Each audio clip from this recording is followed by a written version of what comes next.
Let's switch gear a little bit and talk about Uber Eats. So my name is Charlie. I'm an engineering manager at Uber Eats. And today I'm super excited here to talk about some machine learning challenges at Eats.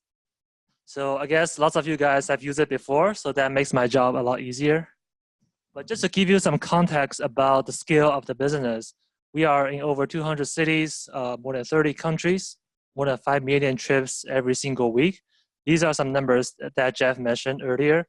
And then he almost got it right that we are the largest food delivery network in the world, but outside of China. Yes, we are the largest network in the world outside of China. And we achieved this in just under 2.5 years. That means we grow it so quickly, right? And the reason that we can grow so quickly is that we built on the foundation of Uber. So we not only leverage the driver network, we also leverage the technology, the data, and the infrastructure by the Uber platform. And this is just the beginning of our journey. If you look at the total meals eaten by the whole population in a city, for a mature city, and then only 0.2% of the meals are delivered by Eats, right? And then that means it's a huge potential. That's why we're excited here. Imagine the number goes up to 2%, 20% in the future. And before I talked about specific machine learning challenges, I want to give you the context in terms of why machine learning is so crucial to the Eats mission. The Uber Eats mission is to make eating well effortless every day for everyone. That means we don't want food delivery to be the occasional luxury. We actually want it to be an affordable option that you can rely on every single day. And to do this, there are many challenges, which I'll talk about today. The first one is building a reliable network. We want to get your food no matter where you're ordering from or when you're ordering. That means we need machine learning to help us predict the future and always balance the marketplace. The second is that we want it to be affordable. We also need machine learning to help us optimize the network so we can improve the efficiency and sustainably offer lower costs to our eaters. And the third area is food delivery should be effortless. We again use machine learning to help you find what you want to order. So next, I'll dive into each of the area and then give you a sample of the machine learning challenges. The first one will be building a reliable experience. So as you can see on the left, there's a heat map of our online couriers. And on the right is a map of where eaters are ordering from. And balancing the couriers and matching them to the demand at all the time and location is a pretty challenging problem. And now imagine anomalies, right? Imagine it's a Sunday night, and then it's raining outside, you're probably sitting at home, and the new Netflix show came out. You probably want to order from Eats, right? And at the same time, because it's raining, less people will go on the road to deliver. That means you'll see a sudden spike in demand with a lower supply level. And that makes the balancing the marketplace super challenging. One way that we do this is we introduce a busy area fee to help manage the demand. On one hand, it gives eaters a hint that the restaurant area is busy so that you can also choose from a different restaurant from a different location to avoid the busy area. The second reason that is that for the eaters who did place an order, we want to control demand in a way such that for those who did place an order, there will be a courier to deliver your food. Otherwise, your food will sit on the counter and get wasted, which is a terrible experience. But the feature seems simple, but coming up with that busy area fee is actually a pretty challenging problem. First of all, you need to consider how long does it take for the restaurant to prepare the food. You also need to consider the open supply and demand in the future when the food is ready. And then you need to consider what are all the restaurants does the eater have access to. If we search the restaurant, will the eater still be able to place an order for one of the restaurants? These are all the things that you need to consider in order to come up with that busy area fee. And for this, we use machine learning. We use machine learning to help us predict the food preparation time. We use forecasting to help us forecast the future supply and demand. Again, this is built on the platform that Chintan just talked about. Demand modeling, modeling the ordering probability of each eater to each restaurant is itself a pretty complex multi-class conversion problem. The feature seems simple, but this is how much machine learning problem there is to help us build that perfect experience to help us balance the network. Now imagine that there are many other things you can consider that are happening in the marketplace at the same time. For example, how you rank the restaurant will affect your demand. And then you can also change the positioning of your courier to match the future demand, or considering batching multiple orders together so that we have enough couriers for the food.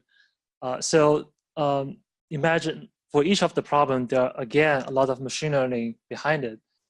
And this is just to give you a taste about the diversity of challenges that we have in the East world. And next, there's an interesting number. More than 29 years per day is the amount of time that our couriers spend every single day doing food delivery. And then imagine that if we use machine learning to help us squeeze the efficiency of our network, that actually means a lot to the life of our couriers. This graph illustrates the life cycle of a delivery. So as you can see, the life of a delivery, there are many time quantities that we need to get right in order to build an efficient network for our couriers. For example, how long does it take to prepare the food? What is the pickup time, drop-off time, and the travel time?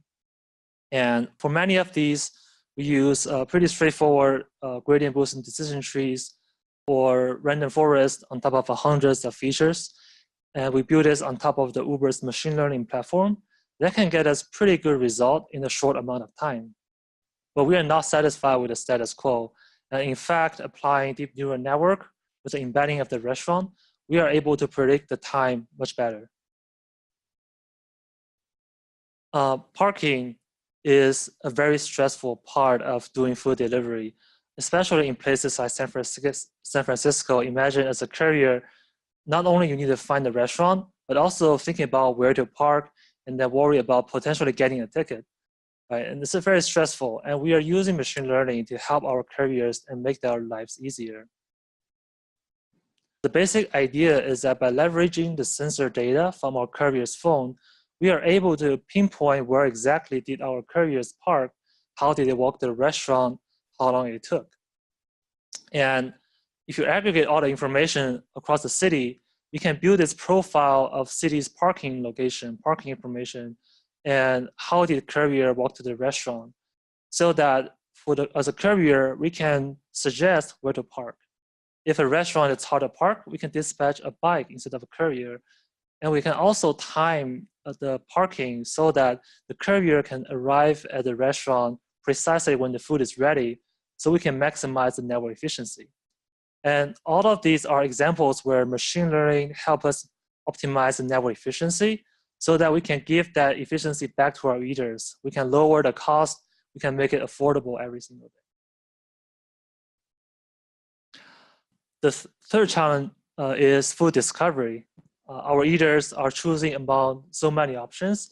There are more than 200 restaurants near you, and then for each of the restaurants, there might be dozens, if not hundreds of dishes to choose from. And as you can all imagine, making the food choice is pretty hard. So our eaters actually spend more than 50 years every single day just browsing the Eats app, thinking about what to order, because you need to think about the cost, think about speed, think about the cuisine, taste, and health, right? There are a lot of information. And we use machine learning to help make that process easier. We want to use machine learning to help eaters find the right food as fast as possible. So again, there are a lot of different areas where we use machine learning. We use machine learning for ranking, recommendation, and search.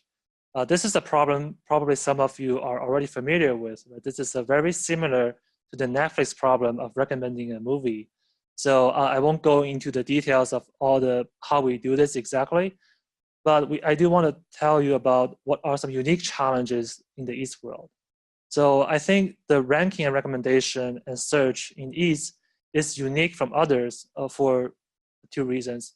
One is that there's always trade-off between relevance and diversity. It's very easy to build a conversion model and then greedily rank all the restaurants based on their conversion rates. But you end up with a very homogeneous feed. You end up with a restaurant of the same kind that may not be an overall best user experience. And to solve this problem, we use multi-objective optimization. So we use machine learning model to predict the conversion rate. We also use machine learning model to describe the diversity of the feed.